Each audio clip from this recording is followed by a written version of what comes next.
passar a bola para ele, que hoje está no comando dessa transmissão.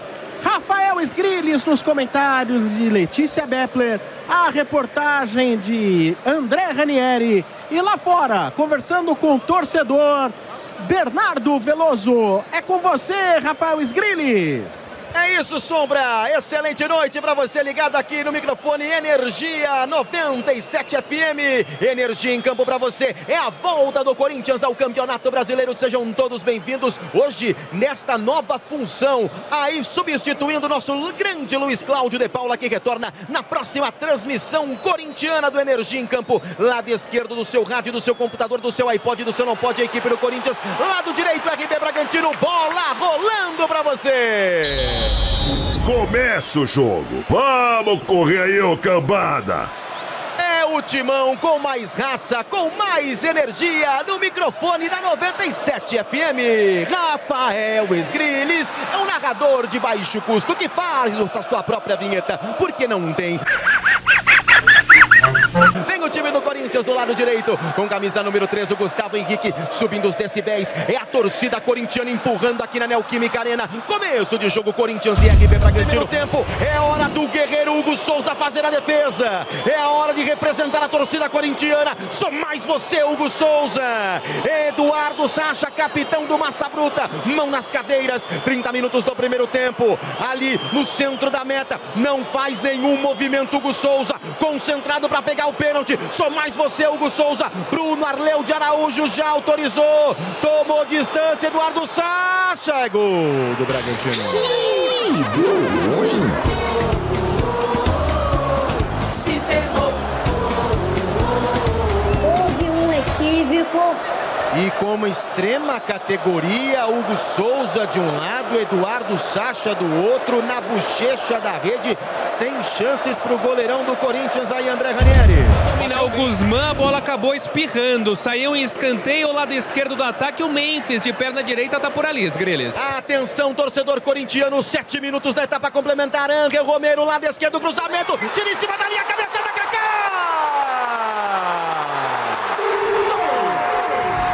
Energia.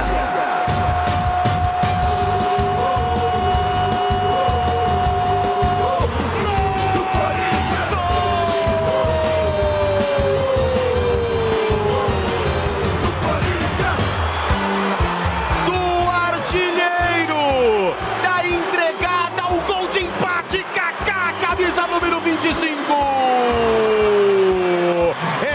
Passados 7 minutos da etapa complementar, Kaká, elemento surpresa dentro da grande área, para tirar aquele grito que estava entalado na garganta do torcedor corintiano. Cruzamento do Memphis Depay, lado esquerdo, cabeçada no meio do caminho, o zagueirão da equipe do RB Bragantino em cima da linha tira, ela eleva um pouco, sobe um pouco de altura na cabeça do Kaká, implacável Kaká, nunca critiquei Kaká, é bola na rede Kaká, é nosso! Tem o Bragantino, John na bola. John, na cobrança, tem que tirar essa bola daí, hein? Escanteio. Sai Zica, vem agora John, no último lance, a bola viajou e passou por todo mundo, para Eric Ramírez, lateral da grande área, lado esquerdo faz o cruzamento, ela fica pererecando dentro da área, na trave, bate, rebate, vai sobrar gol. Que gol ruim. Se ferrou.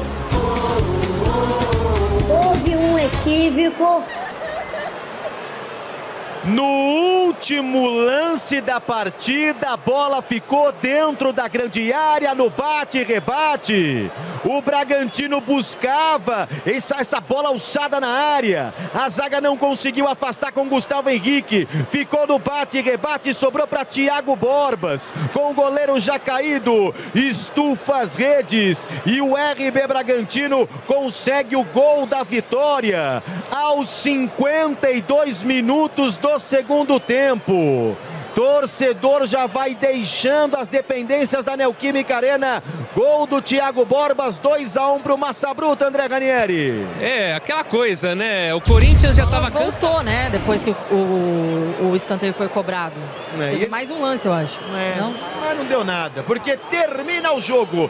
Termina. O Corinthians termina com uma derrota no finalzinho do jogo, 52 minutos da etapa complementar. O Timão decepciona, 33 mil torcedores na Neoquímica Arena. Treina 30 dias, os erros continuam os mesmos. O torcedor está cobrando o Corinthians, que perde por 2-1. Vamos aos vestiários do Energia em Campo com você, Sombra. Fim de jogo. Ninguém vem reclamar não, sem chororô. E tchau que eu vou pra casa. A few moments later. Inclusive, que aconteceu? Mas fecharam o canal. Não, é que eu queria comentar na hora, né, ali que o que aconteceu foi o seguinte: o Romero, ele teve a brilhante ideia, né, de chamar todos os jogadores para ir cumprimentar, para que eles cumprimentassem o torcedor. Meu Deus. Depois de levar o segundo gol no último lance da partida. Ai, que burro, dá 0 pra ele. Mas assim, poucas vezes eu vi uma sonora vaia para os jogadores como eu vi hoje, e xingamentos, aqueles cânticos, né? Tem que ser homem para jogar no Coringão, e daí para baixo, viu, Sombra? Então gostaria de parabenizar Ángel Romero com uma sensibilidade enorme.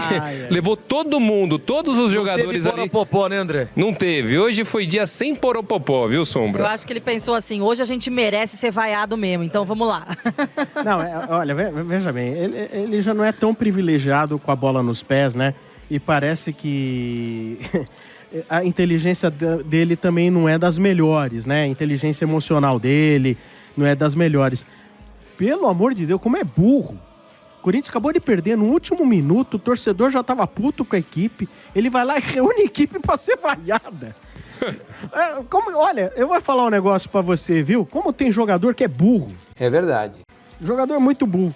Agora eu vi muito... Lelê, eu vi muito torcedor revoltado, né? E parece assim, você ouve o corintiano, é como se estivesse ouvindo o santista e ouvindo o São Paulino. Tudo igual. Tudo igual. A fase tá ruim pros três. Mas nesse momento, o jogo é do Corinthians. Assim, cara, tudo bem. O Dorival talvez não tenha encontrado aí o melhor estilo de jogo, não tenha conseguido dar entrosamento. São N questões que a gente já sabe. Mas vamos lá. Aí é uma questão de autocrítica, talvez. O que você pode esperar de uma equipe que tem Bidu, Ranieri, Martinez, Kaká, Mateuzinho? De um Memphis, cara, ele tem lá sua técnica, mas ele é lento também. É pouco participativo. Onde você tem um cara como o Romero, que ele se coloca como líder de elenco e puxa elenco para ser vaiado. O Romero, ele sempre foi um símbolo meio assim de... É o símbolo de uma galera aí dos últimos 5 anos, 10 anos, de raça, que é o cara que mais fez gol aí na Neoquímica Arena, tudo. Mas tecnicamente é sofrível. E de um Garro que, sim, se ele não vive um bom momento... se ele não vem pro jogo, é o único também ali de melhor técnica. O que esperar? Corintiano, sério? Vocês acham que dá pra esperar algo de bom? Vocês acham que dá? Sombra, vamos lá. Eu sou uma das principais pessoas que sempre bate nessa tecla, na questão de, gente, nós temos que acordar que o elenco não é tudo isso, é meia boca, que nem sempre é tudo culpa do técnico, né? Porque a gente tem uma cultura no futebol brasileiro de sempre culpar os técnicos por tudo, até pelo que não é culpa deles muitas vezes. Porque o técnico, às vezes, acho que a galera enxerga como se tivesse que fazer milagre e não treinar um time de futebol. E aí eu concordo com você. Mas eu também acho, dessa vez, que algumas críticas ao Dorival, elas são pertinentes sim. Por quê? Com esse mesmo elenco que a gente tem aí, o Ramon fez um trabalho melhor, né? No ano passado, por exemplo.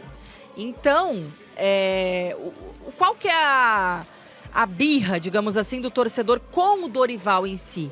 É porque nem aquela questão de que, quando troca um treinador, que geralmente os caras dão um gás a mais, que pelo menos você tem uma sequência de jogos melhor ali, né, de desempenho, e depois você volta para aquela mesmice, mas nem isso a gente teve com o Dorival.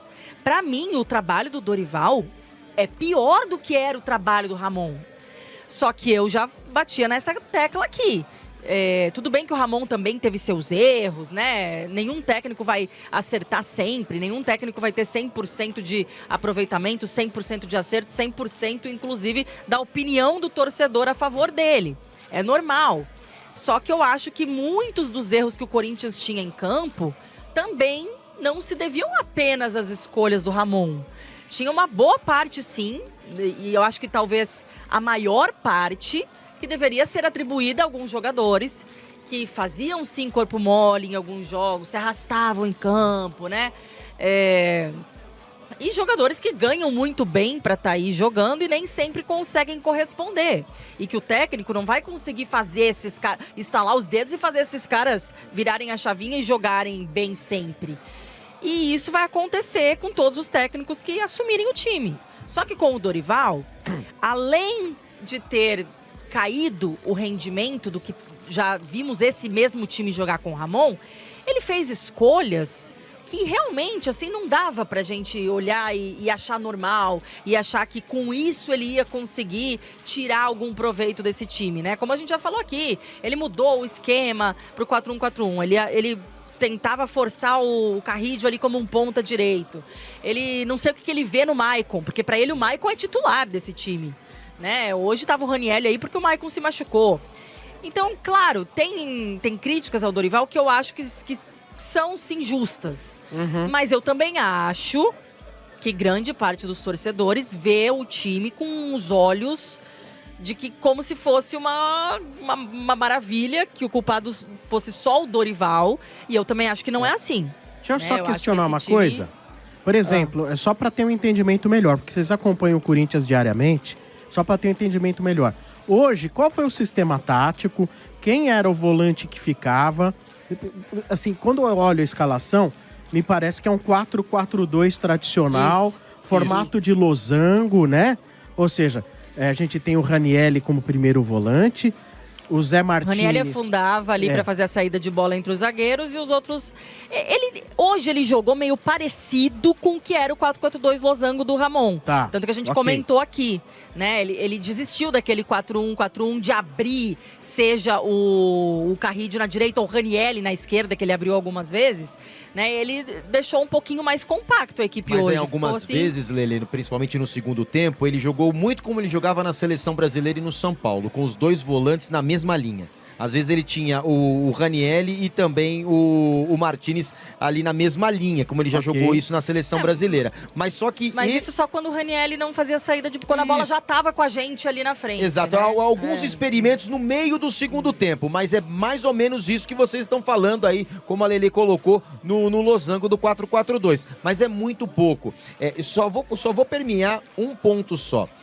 Aquelas 9 vitórias consecutivas, Sombra, deu uma falsa ilusão ao torcedor que o time do Corinthians era um time que estava mal e que pode entregar muito mais. Aí chegou com as 9 vitórias e poderia entregar muito mais, além do que já estava entregando no Campeonato Brasileiro. Mas a montagem do elenco, ela ganhou um ar de sucesso com a chegada de alguns jogadores. Mas a montagem é de um meio-campo lentíssimo. Porque você tem o Carrillo já é lento. O Carrillo é lento e tem problemas físicos. O Garro tá lento. Você tem os jogadores de marcação que saem para o jogo lentíssimos, que é o Martínez. O Rani foi muito bem. Se você depender do Martínez para jogar, você está morto.